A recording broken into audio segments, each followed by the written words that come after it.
पुण्यात्माओं, जो प्रसंग चल रहा था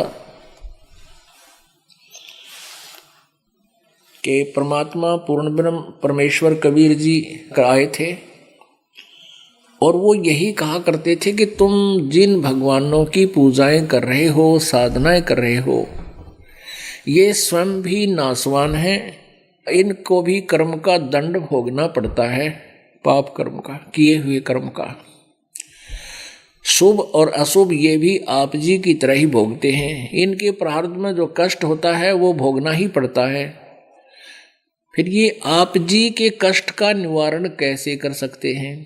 उदाहरणार्थ, जैसे नारद जी ने श्राप दिया था विष्णु जी को, जिसमें नारद जी विवाह कराने की इच्छा से और श्री भगवान विष्णु का रूप मांगा था, हरि रूप मांगा था। विष्णु जी ने उसको दे दिया, वे ठीक है तुझे तथास्तु हरि रूप दे दिया। बंदर का रूप बन गया। संस्कृत में हरि बंदर को भी कहते हैं। जिस कारण से जब पता चला नारद जी को कि तेरा रूप बंदर का बना दिया विष्णु जी ने, तो उसने श्राप दे दिया। नारद जी ने श्राप दे दिया कि आज मैं अपनी एक पत्नी प्राप्ति के लिए, मैं जो मुझे वियोग है, मुझे दुख है, वियोग का दुख है, और तूने मेरे साथ ये अभद्र मजाक किया है, तू भी एक जीवन अपनी पत्नी के वियोग में बितावेगा, तेरा और तेरी पत्नी का कभी मिलन नहीं होगा। अब वो श्राप दिया हुआ श्री विष्णु उर्फ श्री रामचंद्र पुत्र दशरथ अयोध्या के राजा ने नारद जी का दिया हुआ साप भोगना पड़ा, उससे बच नहीं सका वो किसी भी कीमत पर। फिर श्री रामचंद्र रूप में विष्णु जी ने एक बाली को मारा था, उनका आपस में युद्ध हो गया था, और बाली के अंदर एक शक्ति थी कि सामने वाले की 50% पावर वो खींच लेता था, शौक कर लेता था। श्री राम को पता था, उसने एक वृक्ष की ओट लेकर धोखे से उनको मार दिया। युद्ध में आमने सामने खड़े हुए, जब शक्ति क्षीण होने लगी तो वृक्ष की आड़ पकड़ गए, तब बाली को मारा श्री राम उर्फ विष्णु जी ने। उसका टिट फॉर टैट यानी उसका बदला भी कर्म संस्कार का भोग भोगना पड़ा।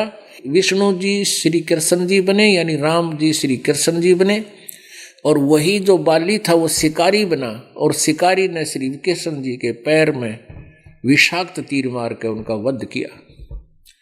तब श्री कृष्ण जी ने स्वयं कहा कि भाई तेरा और मेरा ये पिछला टिट फॉर टैट था, आज मैंने अपना बदला दे दिया। उधर से दुर्वासा जी ने श्राप दिया था यादव कुल को इंक्लूडिंग श्री कृष्ण कि तुम्हारा नाश होगा इस कढ़ाई से जिसको तुमने गर्भ पर बनाकर मेरे साथ मजाक किया है, जिसका गर्भ बनाकर। क्या हुआ था कि दुर्वासा जी द्वारका की बनी में जाकर बैठ गया। बनी गांव के साथ का निकटतम जंगल होता था, उसमें पेड़ पौधे बहुत ज्यादा हुआ करते थे पहले। उस बनी में जाकर बैठ गया, और उधर से श्री कृष्ण जी की महिमा लीलाएं देखकर जो यादव कुल बहुत अभिमानी हो गया था, साधु संतों का मजाक करता था, आदर सत्कार नहीं करता था। प्रद्युम्न पुत्र श्री कृष्ण के बेटे प्रद्युम्न ने और साथ में 10-20 और बच्चों ने, उसी के हम उम्र व्यक्तियों ने, 40-45 साल की उम्र का था, उसमें बालक थोड़ा ही था, उन्होंने की कुबद सूझी। उनके मन में आया कि सुना है कि दुर्वासा जी तीनों कालों की जानते हैं, भूत भविष्य और वर्तमान की। उनकी परीक्षा लेते हैं।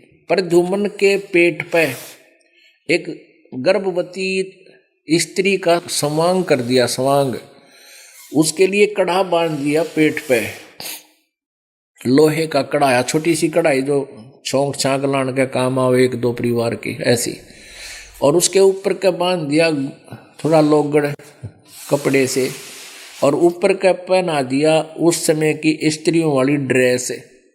एक उसका पति ऐजे स्वांग बना लिया और साथ में 10-5 और लफंडर साथ चल पड़े। दुर्वासा जी से पूछा कि हे रिसीवर, इन दोनों की शादी को बहुत समय हो गया था, अब परमात्मा की कृपा से इसको गर्भ रहा, इसकी पत्नी है, ये उतावले हो रहे हैं, ये जानना चाहते हैं आप जी से कि इनके गर्भ से क्या उत्पन्न होगा, लड़का होगा या लड़की। आप तो तीनों कालों की जानते हैं, कृपा बताइए। अब दुर्वासा जी ने ध्यान मग्न होकर देखा कि ये तो बकवाद कर रहे हैं, पुरुष को स्त्री बनाकर ये धोखा कर रहे हैं। गुस्सा होकर के और दुर्वासा जी ने कहा कि इस गर्भ से यादव कुल का विनाश होगा। पुण्यात्मा, उसी कारण से 56 करोड़ यादव आपस में प्रभास क्षेत्र में लड़का मर गए। और जो कढ़ा था लोहे का, श्री कृष्ण जी ने बताया था कि इसको घिसा कर जमुना में डाल दो, ना रहेगा बांस ना बजेगी बांसुरी। यानी जिससे हमारा नाश होना है और वही उसको हम ही उसका विनाश कर देते हैं। उसका चूरा डाल दिया, जमुना के पानी में बहा दिया, जल प्रवाह कर दिया। उस चूरे का तीखे पत्तों वाला ईंख जैसा घास उग गया इस सरकंडे,